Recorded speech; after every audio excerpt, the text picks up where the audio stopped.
빠르게 변하는 IT 세계 속 주목할 만한 이슈들을 짚어보는 시간이죠. IT 연구소, IT 커뮤니케이션 연구소 김덕진 소장과 함께합니다. 안녕하십니까? 네, 안녕하세요. 반갑습니다. 김덕진입니다. 자, 지난 26일이었습니다. 네. 사상 초유의 이 국가 전산망 마비 사태가 벌어졌는데 뭐 많은 소식들이 이어지고 있지만 먼저 그동안의 상황을 한번 정리해 볼까요? 네, 대한민국 대전의 국가정보관리원에서 발생한 대형 리튬이온 배터리 폭발로 전국적으로 정부 서비스가 마비된 것인데요. 네. 이제 오후 8시 20분경에 이제 대전 국가정보관리원에서 화재가 발생했고 그 다음에 이제 계속적으로 지금까지 이어지고 있는 상황입니다. 네. 정확하게는 리튬이온 배터리를 지하로 이전하는 작업 중에 화재가 시작된 것이고요. 네. 22시간 만인 27일 오후 6시경 진화는 됐는데 네. 어쨌든 그것 때문에 정보24부터 시작해서 국민신문고 우체권 업무 등이 국민 생활에 직결된 서비스들이 중단이 됐었고 네. 119 신고도 문자나 영상으로는 불가능하고 전화로만 접수하는 이런 상황들이 이어졌습니다. 그러니까 이게 왜 그랬을까에 대해서 일단 먼저 나오는 건 UPS라고 하는 장비가 보통 네. 이런 데에는 있어요. 그러니까 네. 쉽게 말하면 전기가 끊기더라도 기본적으로 계속 유지가 돼야 되니까 네, 네. 그런 것들을 관리할 수 있게 어떻게 보면 충전을 해놨다가 쓰는 배터리 장치 같은 거죠. 근데 거기를 점검하다가 지금 열폭주 현상으로 통해서 예. 나왔다라고 하는 이야기이고 보시면 될 것 같고요. 네. 실제로 647개 정부 시스템 중에 96개가 직접적인 피해를 입었고 나머지 부분들도 과열을 방지하기 위해서 예방 차원에서 차단됐고 이후에 계속 복구가 아직까지 제대로 이루어지지 않고 있는 상황이다. 이렇게 좀 정리를 해볼 수 있을 것 같습니다. 네. 사실은 이제 뭐 주말 동안에는 좀 상대적으로 불편함을 덜 느끼다가 네. 어제 이제 월요일부터 많은 분들이 좀 불편을 많이 크게 느끼게 됐어요. 그렇죠. 이제 오늘은 그나마 조금 잠잠해지는 부분들이 있지만 어제는 정말 많은 곳들에서 아우성이 있었습니다. 네. 특히나 이제 관공서나 금융기관 휴무로 인해서 주말에는 말씀하신 것처럼 좀 상대적으로 불편이 덜 느껴지다가 네. 평일이 되니까 업무와 일상이 밀접하게 연관된 서비스들이 멈추면서 큰 혼란이 있었어요. 예. 특히나 지금 추석 연휴를 앞두고 있잖아요. 그러니까요. 네, 그런 상황에서 특히 우체국에서 요즘에 금융이나 택배를 많이 하는데 네. 이 부분에 대한 중단이 상당히 컸습니다. 지금은 조금씩 복구가 되고 있는 걸로 알고 있는데 이게 또 이슈였고 또 공항에서 사용되는 모바일 신분 확인 시스템도 작동이 안 돼서 네. 신분증을 휴대한다거나 뭐 무인 민원기 역시 정상적으로 운영이 안 되는 이런 모습들이 있었고요. 네. 저는 저는 뭐 여러 가지 쪽은 가장 좀 안타까웠던 게 뭐였냐면 화장시설 예약 서비스도 멈췄었다는 거예요. 그렇죠. 네, 그래서 그때 유족과 장례 직원들이 불편을 겪었고 특히나 이제 화장터에 요즘에 많은 분들이 어떻게 보면은 이제 가시는데 거기에서 고인과 작별하는 순간에 차질이 생겨서 답답함을 표시하시거나 네. 아니면은 이제 상조에서나 유족들이 계속적으로 전화를 해서 화장시설에 빈자리가 있는지 확인도 하고 뭐 네. 신청서, 사망 진단서까지 팩스로 보내는 정말 아날로그식으로 진행되고 있는 부분들이 있었고요. 예. 심지어 이런 것들 때문에 세금 납부에도 이슈가 되니까 지방세 신고 납부 기간이 10월 15일까지 뭐 연장되기도 했습니다. 이번 사태 뭐 원인으로 다양한 이야기들이 나오는데 이제 사람들이 가장 궁금해하는 건 아니 어떻게 뭐 한 곳에서 이렇게 불이 났다고 모든 시스템이 마비가 될 수가 있느냐 네. 이런 부분이잖아요. 네. 왜 이렇게까지 됐을까요? 일단은 근본적인 원인이 이중화 체계 그리고 백업 시스템이 제대로 안 돼 있었다라고 이제 두 가지를 얘기를 드릴 수 있을 것 같아요. 예. 보통은 이 대전 국가정보자원관리원이 부처의 행정, 민원, 금융, 서비스 서버나 데이터베이스를 집중 관리한 핵심 시설이긴 한데 네. 보통 이런 것들은 우리가 집에서도 그렇지만 뭐 요즘에 어느 정도 규모가 있는 회사들은 이 데이터가 날아가면 안 되니까 네. 그거를 이제 이중으로 복사를 해놓는 뭐 이중 백업 같은 거를 해놓고 네. 보통 그런 거 미러링 이래가지고 거울처럼 이쪽에 첫 번째 파일이 바뀌면 저쪽 백업 파일도 계속 바꾸는 이런 식으로 실시간 소통이 되는 시스템들이 있단 말이에요. 네. 실제로 이번에 다른 지역에도 이런 이중화 체계가 제대로 돼 있었어야 됐는데 네. 그 부분이 제대로 구축되지 않은 부분이 이제 첫 번째로 좀 문제라고 보시면 될 것 같습니다. 네. 그리고 이제 재난 복구 시스템이 있었는데 네. 실제로 필요한 규모에 미치지 못했고 백업이나 동시 가동 체제가 없었다라고 하는 부분들이 상당히 이슈가 되고 있는 상황입니다. 그러니까 지금 어떻게 보면은 데이터 복제 보관도 일부고 네. 실시간 백업이 잘 안 되는 상황이라 지금 완전 복구가 예를 들면 화재가 나고 나서에 또 멈춰 있었던 기간들이 있잖아요. 네네네. 그때도 분명히 뭔가 그 전후로 작업들이 일어났을 텐데 네. 그 데이터들이 복구가 제대로 될 것이냐 아니면 데이터 손실 가능성이 있는 거 아니냐 이런 얘기들이 나오고 있고요. 예. 그러다 보니까는 결국에는 이 대통령 역시도 이번 사태를 보면서 백업 시스템의 부재도 이제 지적을 했고 네. 또 이제 어떻게 이렇게까지 시스템이 없었느냐 놀랍다라고 질타하는 부분들도 좀 나오기도 했습니다. 그러니까요. 이 이중 시스템이라는 게 요즘에는 뭐 클라우드 같이 서비스가 굉장히 다양해져서 뭐 당연한 걸로 이렇게 생각을 했는데 정부 시스템인데 이런 서비스가 제대로 적용이 안 됐던 건가요? 네, 그러니까 좀 이렇게 설명드리면 좋을 것 같아요. 네. 실은 정부에서 한 10여 년 전부터 뭐 클라우드의 필요성이나 아니면은 이러한 백업의 필요성들, 이중화에 대한 필요성들이 얘기는 나왔는데요. 네. 좀 뭐 미리 결론부터 말씀드리면 예산상의 문제나 일정상의 문제나 여러 가지로 계속 좀 제대로 기존에 생각했던 것만큼 일정대로 이루어지지 않았다. 아하. 그래서 결국에는 그런 상황에서 이런 사태까지 벌어졌다. 이렇게 일단은 좀 설명을 드리면 좋을 것 같고요. 네. 이제 하나씩 좀 풀어보면 정부가 일단 2025년까지 60% 이상의 공공기관 정보 시스템을 클라우드로 전환하는 걸 실제로 목표로 하고 있었어요. 네. 그리고 이제 일부 공공 서비스, 행정이나 협업 같은 경우에는 민간 클라우드를 쓰거나 그러니까 민간 클라우드라고 하면은 정부 전용이 아니죠. 그러니까 생각을 해보시면 정부에는 우리가 이제 국민들이 봐도 되는, 그러니까 누구나 열람할 수 있는 정보도 있지만 네. 개인 정보나 아니면 국가의 중요 정보들도 있을 수 있잖아요. 그렇죠. 이제 그런 거 같은 경우에는 정부 내 전용 클라우드라고 하는 G 클라우드라는 게 있는데 네. 거기에 이제 집중을 해서 운영을 합니다. 예. 그러니까는 이제 말씀드린 대로 일부 아직까지 100% 궁극적으로는 모두 다 클라우드를 할 건데 이게 아직은 60%까지를 목표로 하고 있고 네. 그 60% 중에서도 일부는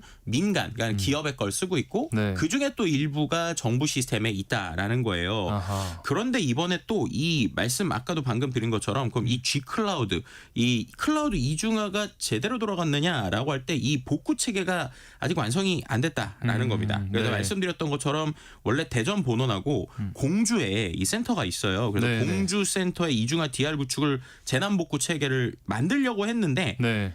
이게 이제 쉽게 말하면 일정대로 제대로 안 돼서 아직 완성이 안 된, 아하. 완벽하지 않았다. 뭐 이렇게 예. 좀 설명을 드리면 좋을 것 같고요.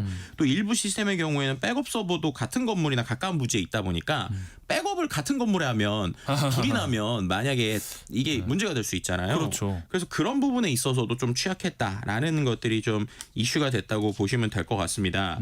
그래서 이제 이런 부분에서 계속 이제 민간 클라우드와의 좀 비교가 될 수밖에 없을 것 같아요. 네, 예를 네. 들면은 네이버라든지 카카오라든지 이런 기업들은 그럼 어떻게 하고 있느냐? 네. 일단은 백업을 여러 지역에 둡니다. 아하. 그러니까 하나의 파일이 있을 때 문제가 생길 수 있으니까 그렇죠. 여러 곳에 두고 일사불란하게 어떤 데는 이중화가 아니라 삼중화 정도까지 하고 있어요. 네. 그래서 그런 부분에 있어서 장애가 발생했을 때 즉각 기능을 대체하는데 문제는 이게 다 돈이라는 거죠. 아하. 네, 생각을 해보시면 데이터를 하나, 우리가 컴퓨터도 그렇잖아요. 네. 하나의 파일이 만약에 있어서 내 컴퓨터 하드가 만약에 뭐 1테라바이트다. 네네. 근데 그거를 삼중화하려면 3테라바이트가 있어야 되는 거고 그렇죠. 실시간으로 3개를 복제를 해야 되니까 네. 당연히 돈이 들 수밖에 없는 일이거든요. 네. 근데 그럼에도 불구하고 우리가 이 데이터의 중요성에 대해서 생각보다 모르고 있었구나라고 하는 거가 좀 이번에 좀 드러나는 것 같아요. 그래서 네. 어떻게 보면은 예산 분쟁, 뭐 보안 규정, 또 보안도 상당히 이제 까다로운 부분이 있습니다. 모든 데이터에 있어서 어쨌든 정부에서의 가이드라인이 상당히 강력하기 때문에 그걸 다 지키면서 또 하려고 그러니까 그럼 지킬 수 있는 가장 어떻게 보면은 핵심 파일 같은 것들만 들어있는 네. 거고 네, 네. 근데 이런 거는 서비스 자체가 멈추지 않은 거 서비스 전체 파일이 다 들어가야 되잖아요. 예. 근데 그런 부분에서도 또 좀 문제가 있었다. 이렇게 보여드리고요. 또 이제 데이터 이전에 대한 기술적 난관. 이건 무슨 말이냐. 이 정부의 시스템이 1, 2년짜리 시스템이 아니라 생각해 보시면 수십 년이 돌아간 시스템이잖아요. 그렇죠. 근데 이 시스템을 만들 때 어떤 뭐 대기업이나 이런 데처럼 하나의 기업이 주도를 해서 만들었다기보단 그때그때 입찰을 통해서 만들어진단 말이에요. 네. 그러니까는 좀 이런 표현을 좀 하면 극단적일 수도 있지만 이 어떤 이 만들어진 작품 혹은 만들어진 레고 퍼즐이 네. 한 조각 한 조각이 만든 사람이 다르니까 문제가 생겼을 때 그 문제에 있어서 어디에서부터 추적을 해야 되는가라고 어렵군요. 하는 게 상당히 복잡한 경우들도 있어요. 또 이미 이제 대부분이 최저입찰제를 기반으로 하기 때문에 네. 그거를 만든 회사가 이미 없어졌거나 아하. 아니면 이제 그 사람들에 대한 매뉴얼이 남아있지 않거나 이런 이제 어떻게 보면은 이런 서비스에 대한 이슈들이 좀 있습니다. 그러니까 이 부분에 있어서 결국에 우리가 시스템적으로 구조하기 좀 어려웠다라고 하는 부분이 지금까지 있었고요. 그래서 결국에는 디지털 전환 클라우드 도입을 목표로 뭐 투자나 정책을 추진하고는 있지만 실제 전환 속도는 더딘 편이었어요. 그래서 네. 이중환 및 재난 복구 체계가 매우 제한적으로 적용이 돼 있었고 그런 부분이 이번 화재를 통해서 좀 드러났다. 그래서 구조적 한계나 관리 미흡이 그대로 드러난 모습이었다라고 말씀드릴 수 있을 것 같습니다. 네. 뭐 이 국가 전체 규모의 이런 데이터를 다루는 일이다 보니까 규모가 너무 커서 어쩔 수 없었다는 부분도 이해는 되지만 사실 우리가 요즘 이렇게 AI를 이야기하고 기술 맞아요. 발전을 이야기하는 이런 상황에서 이런 어떻게 보면 기본적인 서비스가 잘 안 돼 있다는 부분에서 많은 분들이 좀 충격을 받은 것 같아요. 그렇죠. 뭐 한 줄로 정리하면 겉보기엔 첨단이었는데 네. 속을 봤더니 좀 구멍이 너무 많았다. 어허. 이렇게 좀 보여지는 것 같아요. 네. 그래서 우리가 이제 AI 얘기를 많이 하지만 네. AI의 기본은 데이터이고 데이터의 기본은 보안과 그리고 시스템 구조란 말이에요. 네. 근데 어떻게 보면 우리는 앞에 드러나 있는 것들에는 이제 상당히 많이 왜냐하면 예를 들면 챗GPT 같은 경우도 바로 바뀌니까 네. 뭔가 쓰면 바뀌니까 오 신기하다인데 네. 그 밑에 구조가 어떻게 돼 있는지 아하. 아니면 그 안에 얼마나 수많은 데이터들이 있어야만 가능한 건지 이런 걸 우리가 좀 간과했다라고 아하. 좀 말씀을 드릴 수 있을 것 같습니다. 네. 그러다 보니까 이번에 좀 이 어떻게 보면 계기를 통해서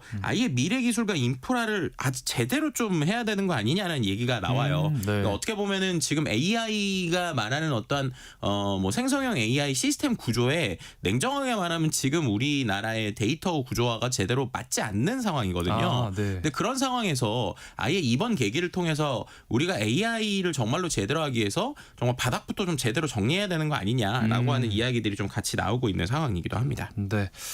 야, 이번 화재나 복구와 관해서 많은 분들이 이 과거 카카오톡 이 먹통 사태 비교를 많이 하시거든요. 그때도 비슷하게 화재로 시작이 됐죠. 네, 맞습니다. 2022년 10월에 있었던 이야기인데요. 네. 그때도 일단은 그 사고의 방식은 똑같았습니다. 이 UPS 그러니까는 아까 말씀드린 대로 이 배터리가 화재가 나면서 전산 시스템이 대규모로 멈추긴 했거든요. 네. 그런데 이제 지금 왜 계속 이 부분과 비교를 하면서 비난을 받고 있냐면 네. 그때 카카오톡 사태를 보면서 정부에서 민간 데이터 센터에 대해서 지금처럼 다중화나 클라우드 백업 시스템 구축을 강력히 요구했고 관리 감독을 강화했어요. 아하. 그러니까 무슨 말이냐 그때 이후로 네. 민간 기업은 2중이나 3중화를 네. 무조건 해야 되고 아하. 그리고 그 안에서에 대해서 체계도 갖추고 이제 감독도 되게 강력하게 받고 있었거든요.